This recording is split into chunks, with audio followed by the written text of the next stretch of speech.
The worst part about directing is not being on set with the actor. It's like kind of the before that, like, hey, let's go to dinner and let's talk about the characters and let's just get to know each other so we can be loose on set. And I was just dreading that, like this kind of forced artificial like time capsule of like, we're going to be pals and then we get on set because I'm asking you to unload some heavy duty emotion on screen. So I've got to understand who you are as a person. Like, and so when I was like, I was like, great, we don't have to do any of that. It's just me and Josh. This is going to be so much less stressful for me to not also have to like worry, like, are they tired today? Are they hungry? Do they need a coffee? Are they okay? Are you emotionally like ready to do this? Like that stuff drives me crazy. Filmmaker Magazine presents Back to One with Peter Rinaldi. Joel Potrykus is an actor. He sat down with me at the Oscilloscope headquarters in Brooklyn to talk about the work. Having you on my show is going to make my life harder. Let me tell you why. Okay. People, particularly publicists, who don't know my show, but they pretend like they do, keep emailing me like, will you have this director on your show? I'm like, I don't have directors on my show. I only have actors. Right.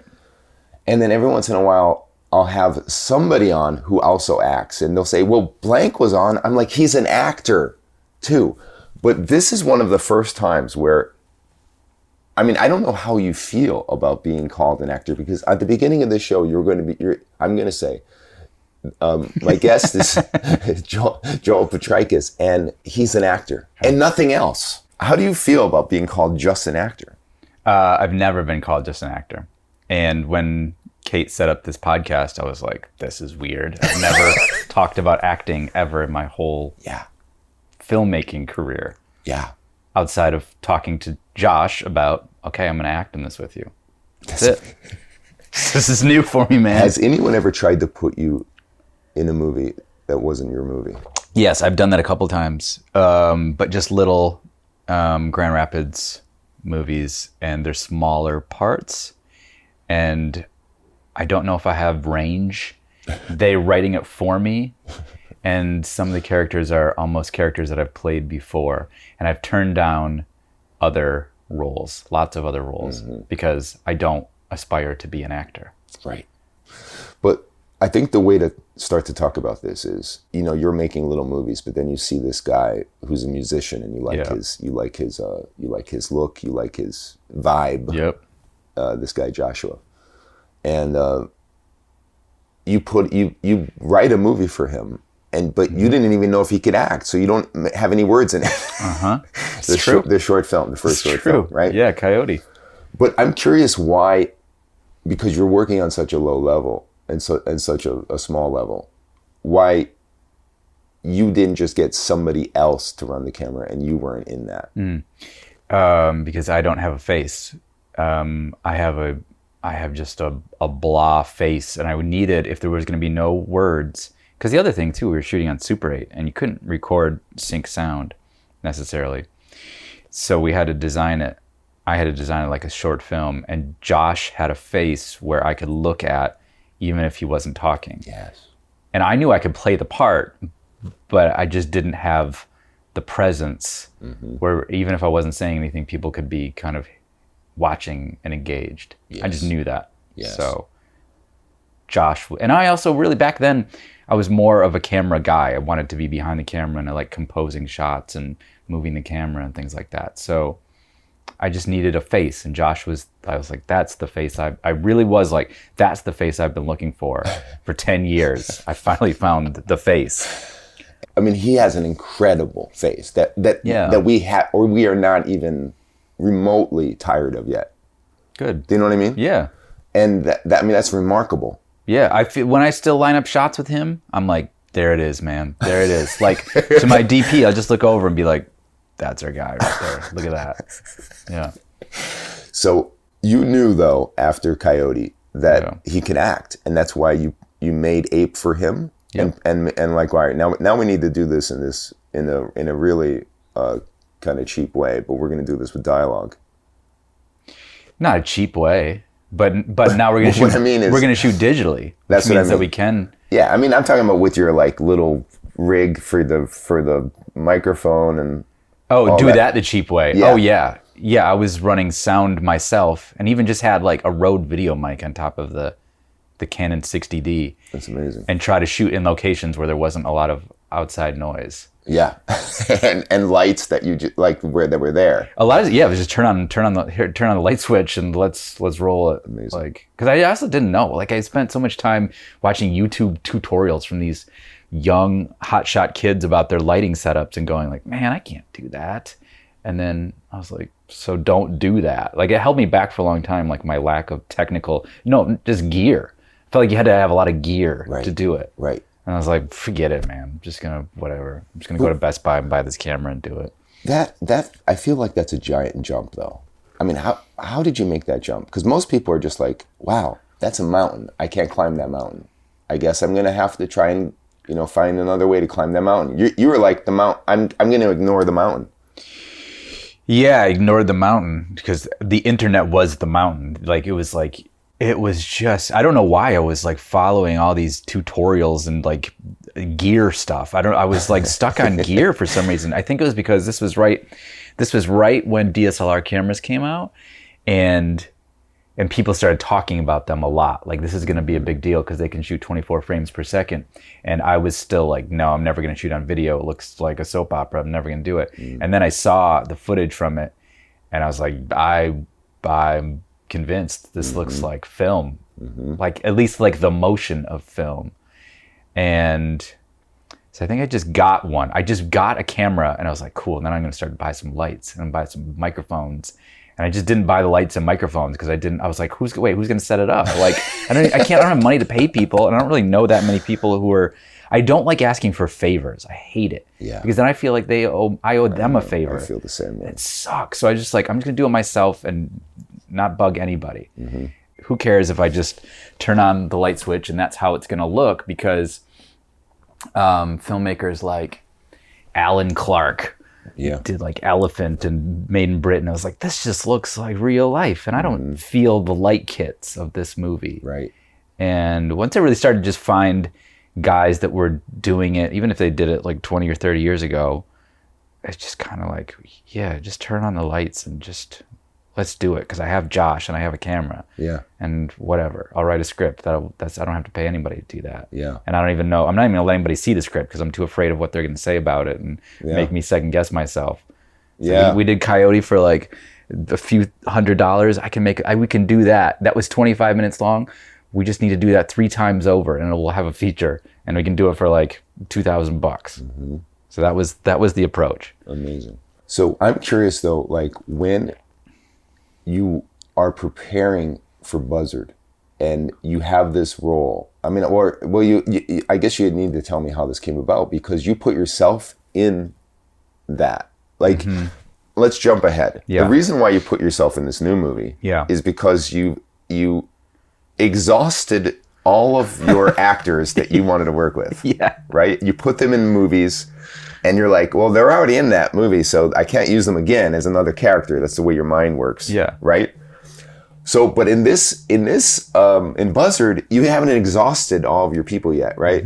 So, but you put yourself in that. Yeah. Why? It's because, so we were at Locarno with Ape, and we saw this movie called Tower by this Canadian director, Kaz Radwanski, and there's a guy named Derek who is the lead actor.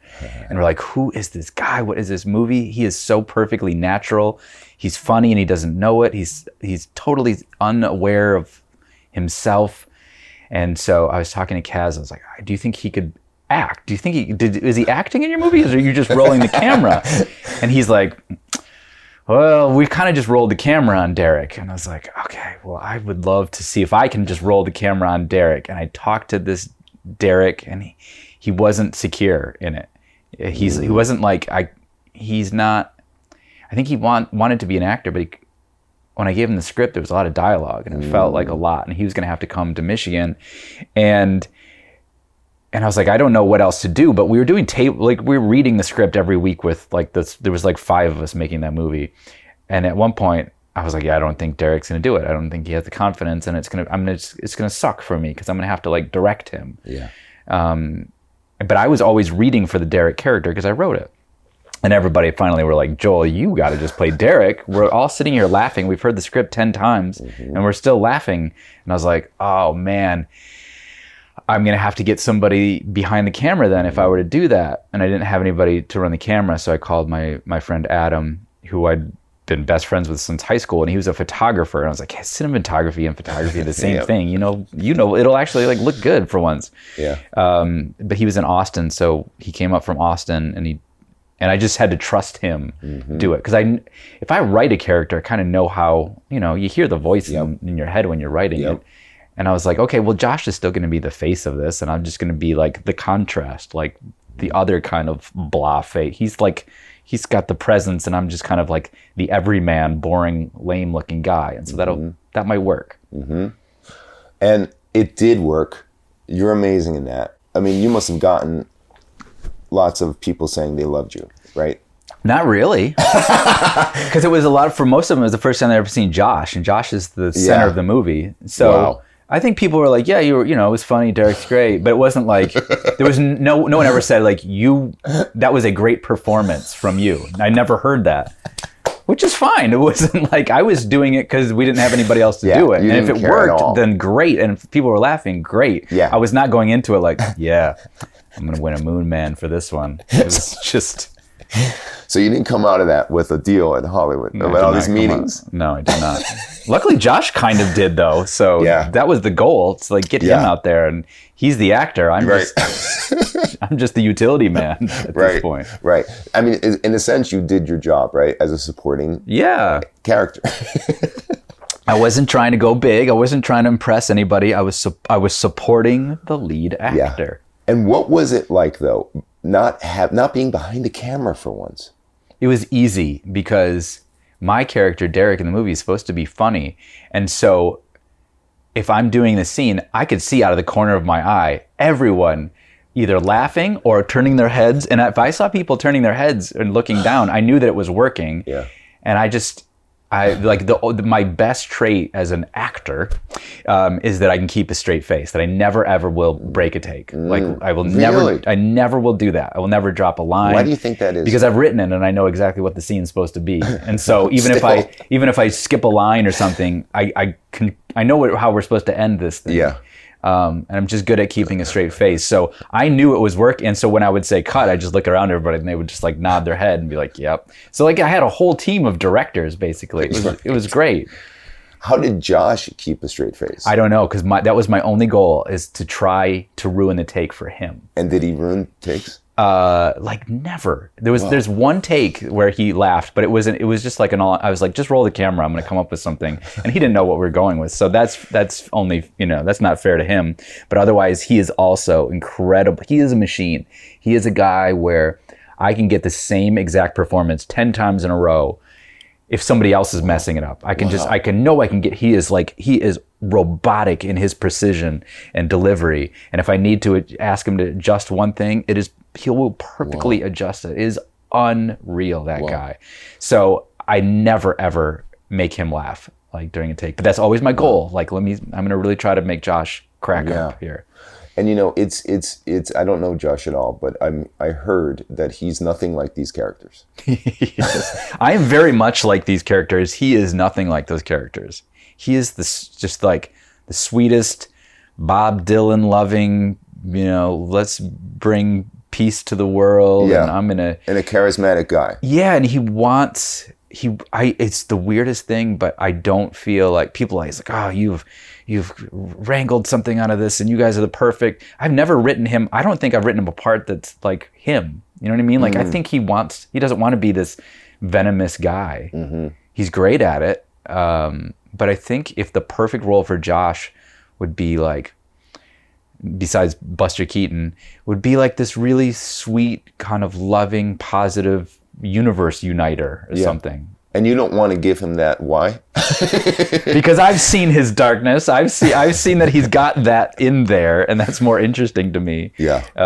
I don't make movies to tell the world how happy I am. I do that I do that when the camera's off. I'm a pretty positive guy, but when the cameras are rolling, that's when I get out all the poison, man. Yes. Get the poison out. Yes. And so when you, as we said, we're jumping, but yeah. He does great work again in Relaxer, and then you're thinking about the next thing, and it wasn't necessarily in the beginning going to be a kind of sequel of Buzzard, right. this new movie. But once you realize you exhausted all of your actors that you wanted to work with, which I find funny because you have fans everywhere now at this point, right? At the point we're talking about. And so people would love to act in your movies, and you're not dipping into the pool of those people. Why? Yeah, I guess. Yeah, I really do. At the time, I felt like I didn't know any other actors, but I do get a lot of emails from actors wanting, but they really they look like actors to me. You know what I mean? Like I think that most people go into acting because people say you are really good looking, and you are like you should be a model or an actor or something. Yes. And modeling is difficult, and it's hard to fantasize about modeling, but I think it's easy to fantasize about being an actor and being Marlon Brando or DiCaprio, or whatever. And if people keep telling you you're good looking, you should be in movies, people go to aspire to that. And so most actors I see just look like kind of B models that just don't do anything for me. Again, I'm looking for faces that the audience can look at, and I don't want a bland looking, beautiful kind of face. And so it is when we were casting this, Andre Hyland was the guy. I was like, he can do this. Andre Hyland. He was in Relaxer. But I'd already put him in Relaxer. So suddenly, if these so-called fans, I don't know, I'm in Michigan, I have no idea. If they saw Vulcanizadora and it's Joshua Burge again, but Josh is okay, he can be in all of them. But Andre Hyland, all of a sudden it dilutes what we did in Relaxer, and I'm asking them to make a leap, and I'm breaking the spell, the Relaxer spell. And so I was like, I can't cast anybody else, but Andre would be great. He's the only guy I know that could pull this off. And I was like, well, maybe it's those two characters. And I was like, they'd be older, and that doesn't make any sense with how Relaxer ends. I was like, but I know how to do it. I was like, but I've already been in a movie with Josh, but that doesn't. And I was like, no, that does make sense. That makes amazing sense. And then it was like, yep, this is it. That is exactly it. And when I told the crew, they were like, holy shit, here we go. Let's do it. And you made it in a way where, I didn't see Buzzard first. Mm-hmm. And I didn't need to. But now that I saw it again, I kind of wish I did. But you don't have to. No, and I think that's you don't have to see, because it's definitely, day one, I was like, this is not a sequel. It's just another mission for James Bond. But if you can see Buzzard and then watch Vulcanizadora, and it's like, wow, this is amazing. Now I totally you've expanded these characters that I was aware of. Or you could just see Vulcanizadora on its own. It's like, great, that was powerful and all that stuff, and it stands on its own. But then I'm talking to people who've seen Vulcanizadora and then watched Buzzard. Yeah, is that how you did it? That's how I did it. And then all of a sudden it's a whole cool different perspective that I never thought of. Now there's a prequel that exists or something like that. Yeah, that maybe makes Vulcanizadora even sadder, having seen these two characters less bummed about things. Exactly. So I think I'm so happy with the way they kind of planned it out, and how people see it. It's going to be great no matter what. Right. And but there is something about that first shot that feels almost iconic. You guys are strolling down the dolly shot kind of. It feels like I'm sure if I would love to have seen it at Tribeca with fans there of your work, and then to see that come up as the first shot with that music. Yeah. That felt like a kind of a great return shot of these people. Yeah, I can see that. Yeah.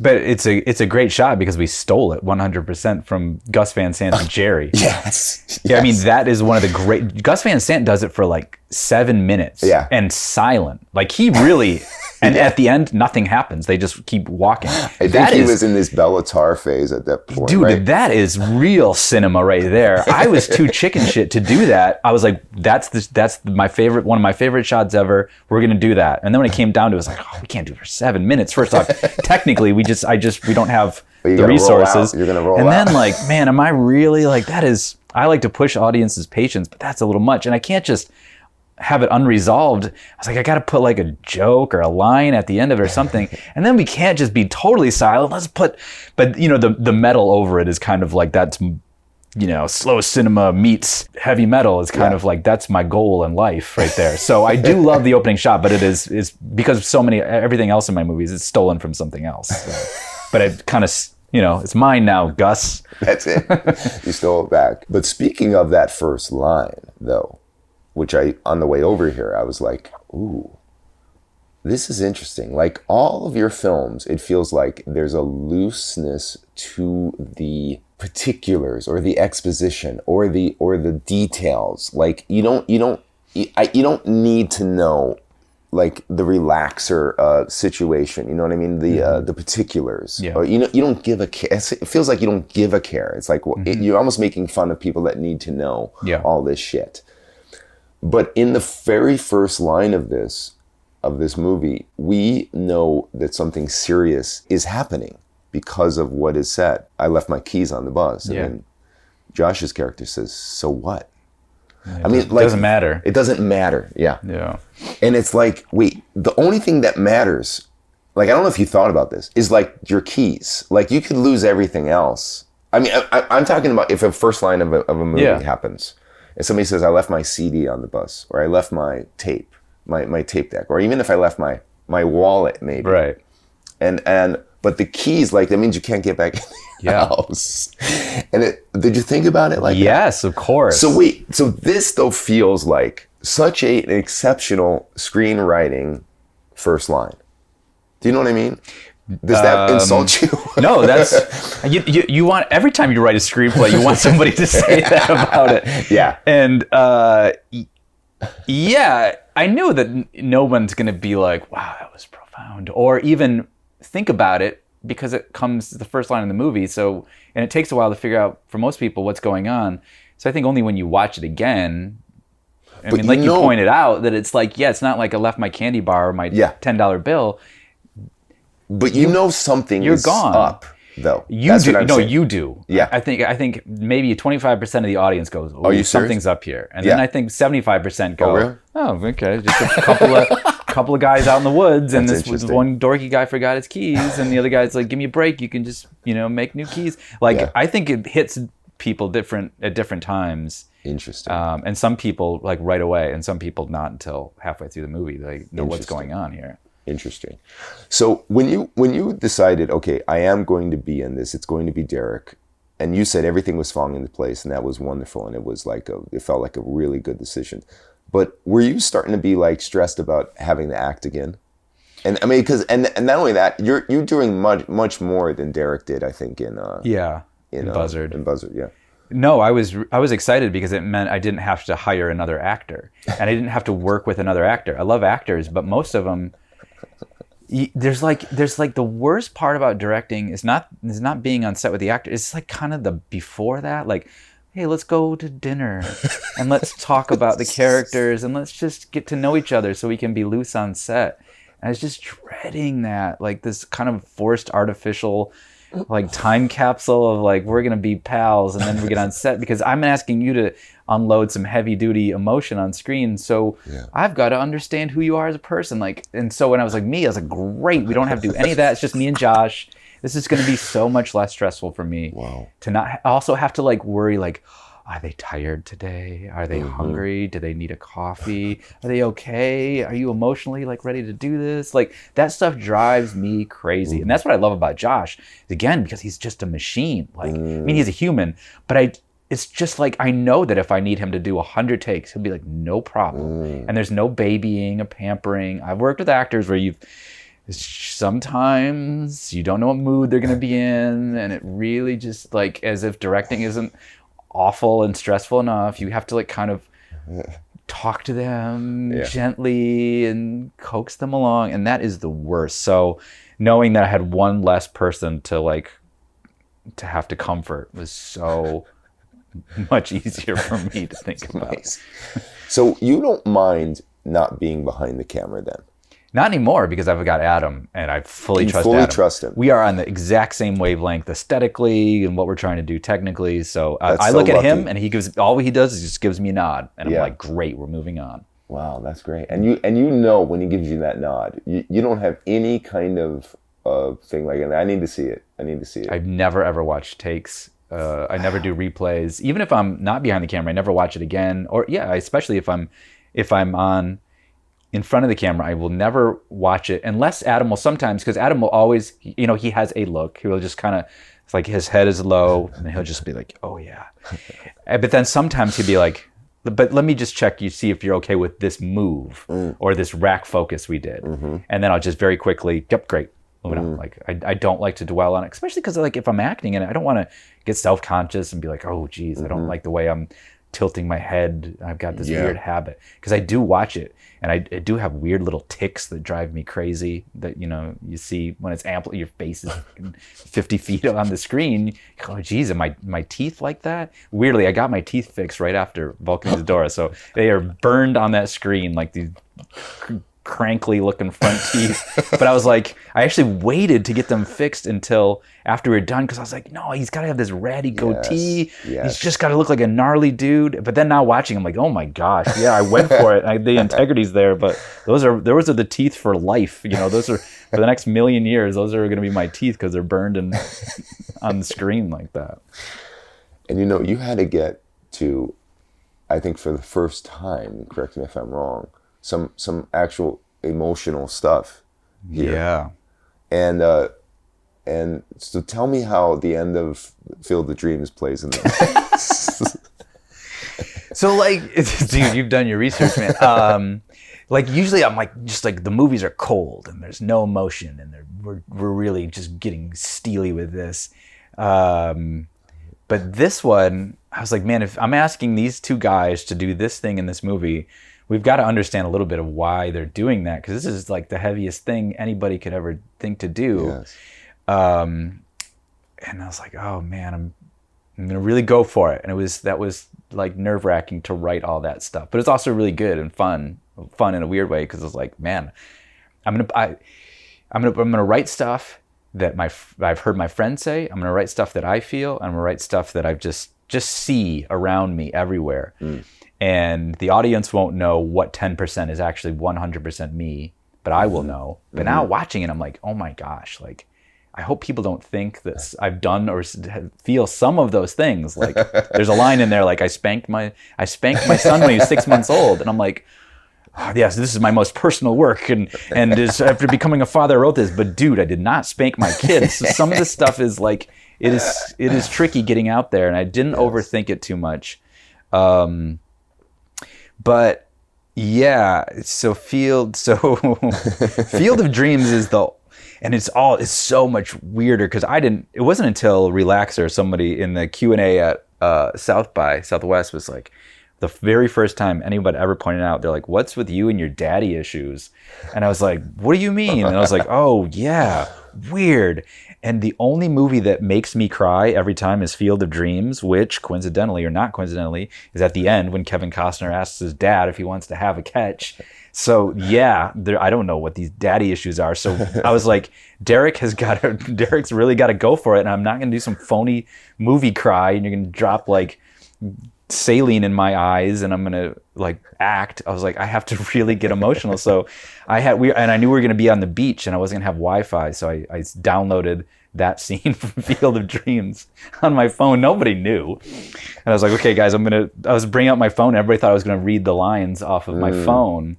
And I was like, hold on, guys, just give me a second. And I'm watching it. And Josh is sitting right next to me like, what are you doing? I was like, just give me a second, man. Give me a second. And that's in the movie. Because I told him, I was like, Derek's like, just give me a second. I need a second. And that's me talking to the crew. Like, hold on, I just need a second. Like, I'm watching this. And then the scene hits.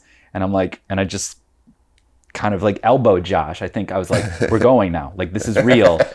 And so, yeah, even on the beach surrounded by a bunch of friends, the scene hits me and this. brought out the right emotion, man. I love this. Yeah. And it's a matter of knowing what's going to work, right? And you knew that was going to work for you. Absolutely. Yeah. I've tried to catalog that. Like, there's one thing that somebody sent me once. I was like, oh, I got to mark this. I got to put this away because I could cry just thinking about this. Yeah. I could just cry. Yeah. And I've put it away. And I don't even remember what it is now. Thank God I put it away because I don't even remember right now. But I know it's somewhere like with a cry tag on it. Noted somewhere, yeah. Whatever you got to do is what you got to do.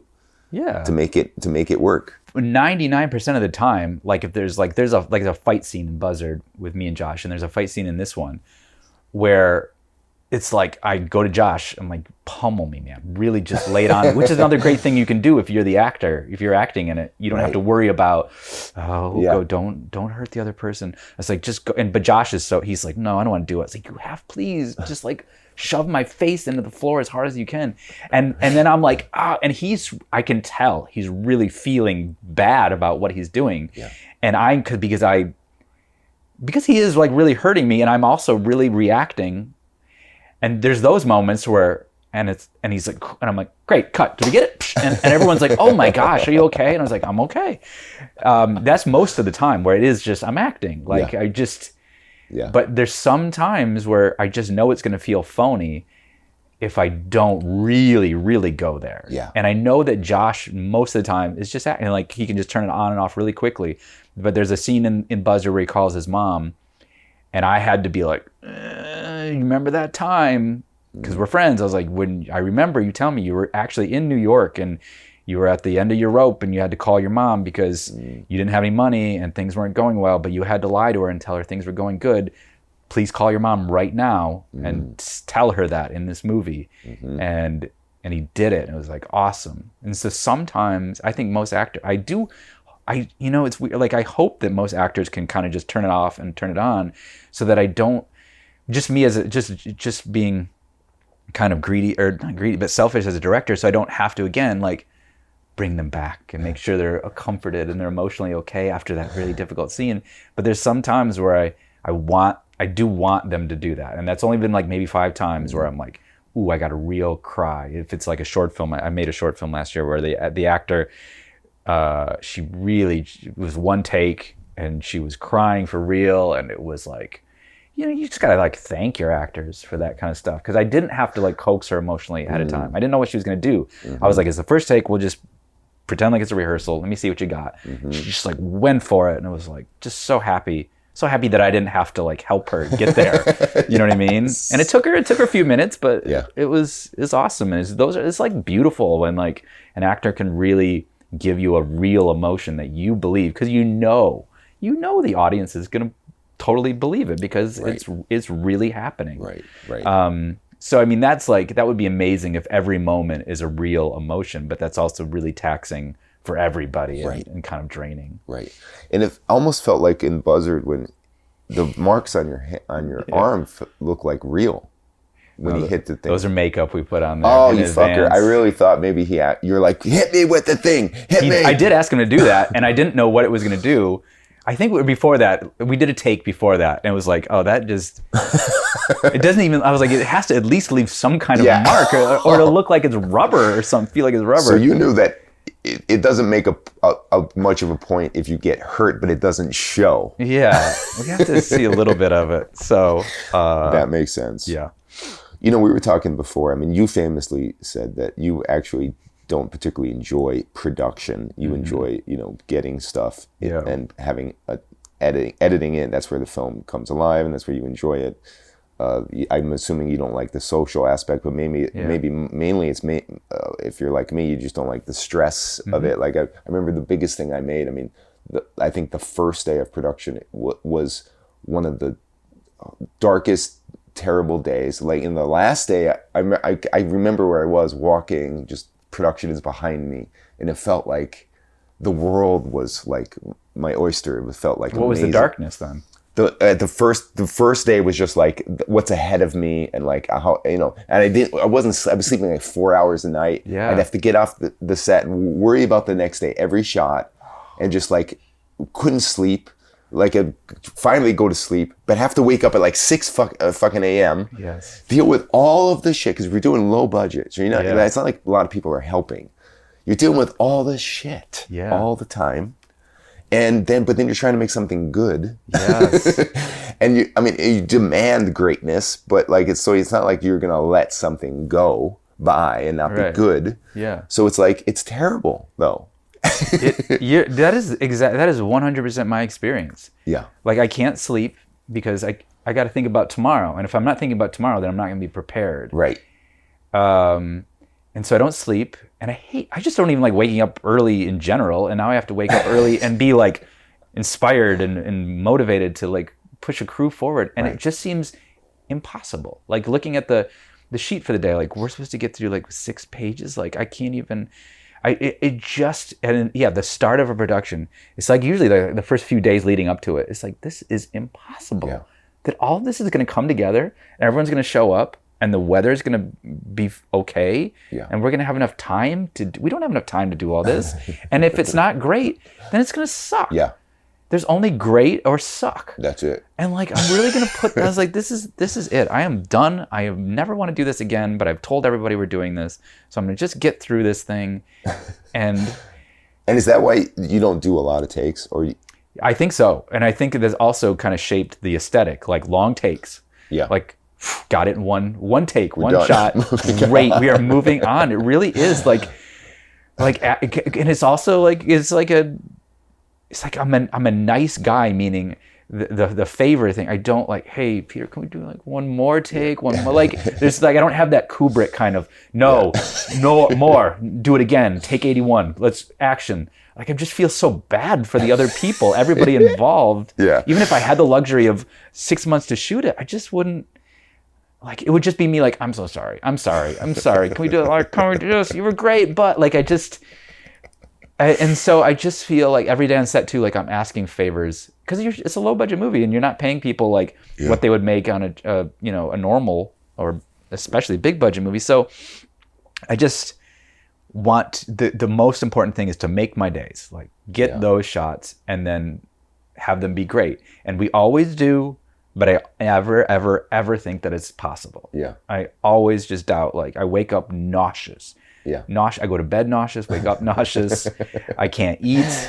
It almost makes you think that people must be psychotic that like this. I know. I meet people that like it. And I'm like, what is that? It's like the race car drivers. Like they're just, like that mentality of like being able to drive 150 miles an hour on somebody's bumper for, 3 hours. Like, slow down. Like I don't have that, and I just wish I did. I feel like if I did have that mentality, I would be unstoppable. Yeah. I feel like I'd be this amazing director. Yes. But it's just I want to just get to the edit. And I have to ask then, like it seems to me like knowing this about you that it would be almost insane to decide to shoot on 16 millimeter. Yeah. But tell me what that decision was. Oh, that's the worst. I mean, I love the way film looks. Yes. And my DP Adam loves the way film looks, and he's got an Aton camera, and he's like always ready to go.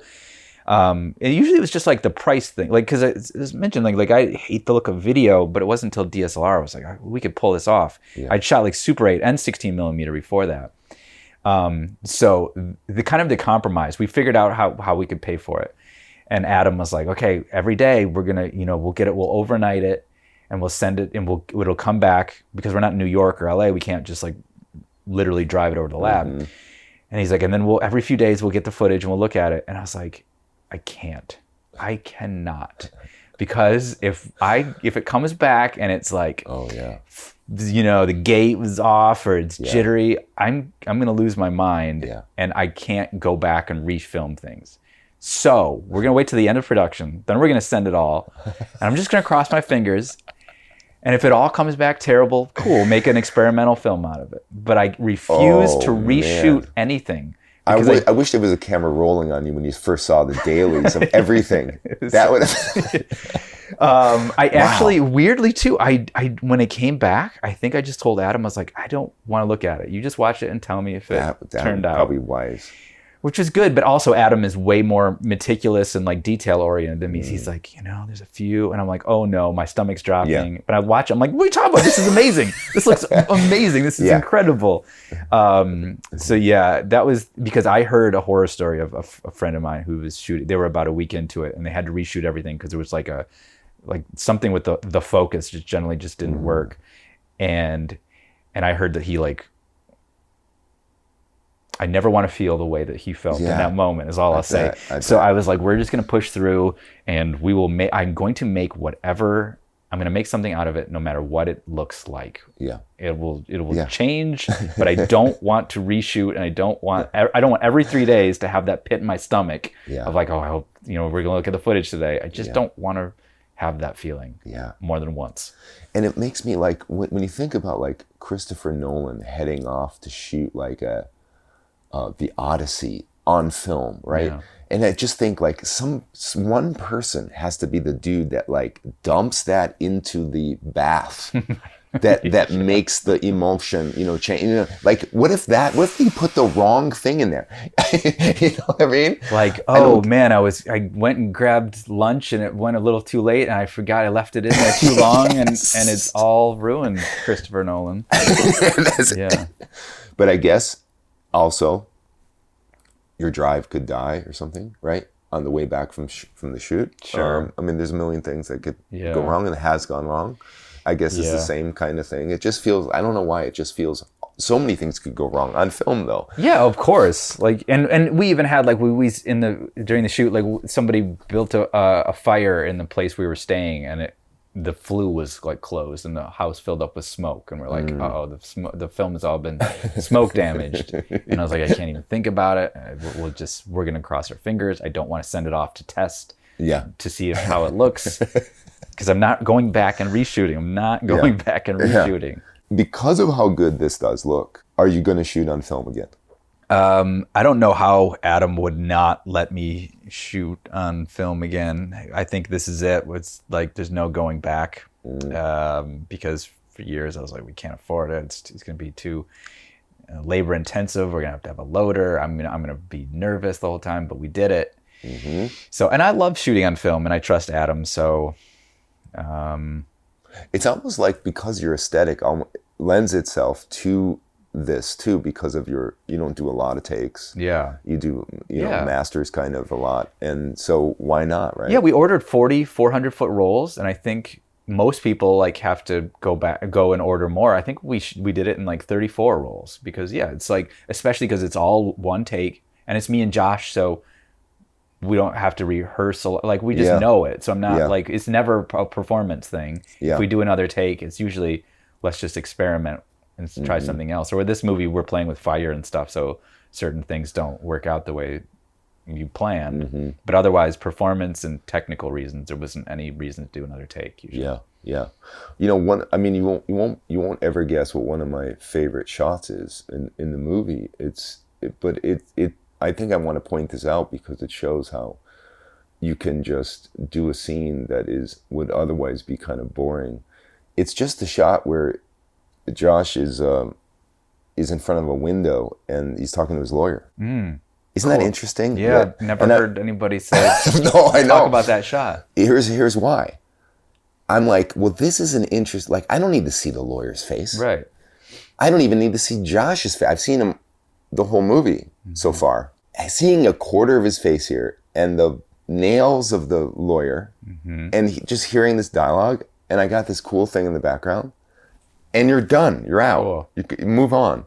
And it's like, there's a boring way of doing this, and then there's this way. Mm-hmm. And I'm like, this is a learning lesson of like, you can do something in one shot, and if it's positioned right, because you know what? He is positioned in a way, I don't know if it was just by accident, but it's aesthetically pleasing. Mm-hmm. And it feels real, though. It feels like you didn't plop him down and adjust him. And it, you know what I mean? I don't know. That kind of thing stands out to me now. It's not just about being economical.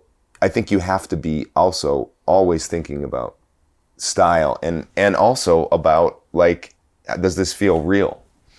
Yeah, and yeah, because the long takes or the one take is never like this bravado kind of thing for us. It's just economy. Like, and Adam and I always say, every single scene, can we do it in one? Yes. Or if we can't, we're like, can we do it in two? No. Can we do it in three? And usually like three is like that's the most. And so yeah, for that, like the lawyer is a faceless person. It's not a character. She's not a character in the movie. And you're right. Those fingers. She got. I saw her when she came in, and that was her choice to have these like hot pink fingernails. And I was like, there's something so not Marty about this. Yes. That if I were Marty, I'd be like, oh my gosh, like what am I doing? I've got this woman lawyer with pink fingernails. Like I am so out of my element here. Yes. Like I'm just like this guy who's been dealing with guys in the woods and living with my dad, and it just felt very foreign. And I was like, that will say more than seeing her face in that moment. Yeah, and we know he's up high. There's like this weird, like what is this? Where is this? These buildings in the background. He's in this foreign place. They're very different from where he just was. Yeah.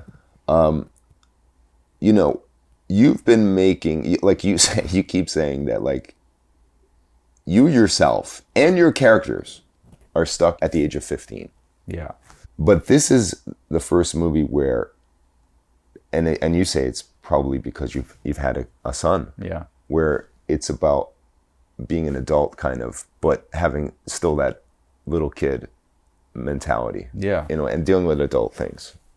And I'm curious now if having a son has actually changed you and you aren't quite the 15-year-old anymore. Mm-hmm. And if we are to expect some kind of real change in your work now. Well, after every feature I've made, I said, that's the last one. I'm never going to make another one. And I said that after Vulcanizadora, because it felt like, yeah, like you're right. Like I've crossed the threshold, and this movie like was I'm walking away from that, like the way Marty walks away from that. So I was like, this is the perfect movie for me to finally not be stressed out on set anymore about. But I've already got another idea for a movie, and now that I think about it, I don't think it has that stuff in it. It doesn't have like the goofball kind of man-child nature to it, which is weird. Look at you, astute analyst of that. What do you make of that? What I'm saying is, are you changing? So I do think I don't have the luxury. You have a kid, right? No. You don't have the luxury of staying up late anymore. I don't have the luxury of hanging out with my friends anymore. Like I am bound to being a father. And I just like kind of lost even wanting to hang out. Like I don't know. I felt like I was 40 when I had my son, and at age 39, I was still just a total like goofball, staying out late, riding my bike around, waiting for McDonald's. I remember waiting for McDonald's to open so I could get breakfast. That's how late I was staying up, like riding around with my friends. And that, like, I don't know, I lost all that, I think. And not all of it. I've lost most of it. It just snapped me into reality. So, but then I made Vulcanizadora, which is still got all of that stuff. So I don't know. Mm-hmm. I don't think about that stuff too much. It just happens. Mm-hmm. Don't mess with anything. Just keep not thinking. Yeah. Oh my gosh. It's like the worst thing you can do, I think, as a writer. Absolutely. To be like, what am I trying to say? Absolutely. That'll come after you write it. You'll like go, this is what I'm trying to say. And then you kind of rework things. But like, this is my declaration on fatherhood or something. That's a bold, dangerous thing to do, man. Right. I never thought about that until like after I was done writing, and then go like, what is this about? And then kind of tweaked a few things here and there. What I'm sad about though, and I hope this is not a spoiler, but maybe it is. I guess you're not going to put yourself in movies anymore. Yeah, it's a good point. I don't know. You would not believe the ridiculous imagination of my crew, my collaborators, on how that could not be validated, how they could invalidate that. Where I'm like, that is ridiculous. That is so absurd. They're like, no, it can work. So I can't say no, because after every movie I've made, I said I'm never gonna make another one, and I've already got another idea, and my collaborators are like, no, this is how it could happen. And I'm like, so Can I just say that I want you to act more? I don't care if it's in your movies. Okay. Are you taking that in? I live in Michigan, and the stuff that I do is like... It don't matter anymore. Yeah, okay. Can you... I'll take it in. Take it in. I'll take it in. Thank you. Joel Potrykus, thank you so much. This is great, Peter. Thanks. Back to One is a production of Filmmaker Magazine, which is a publication of The Gotham. Listen to back episodes of this podcast at filmmakermagazine.com or wherever you get your podcasts.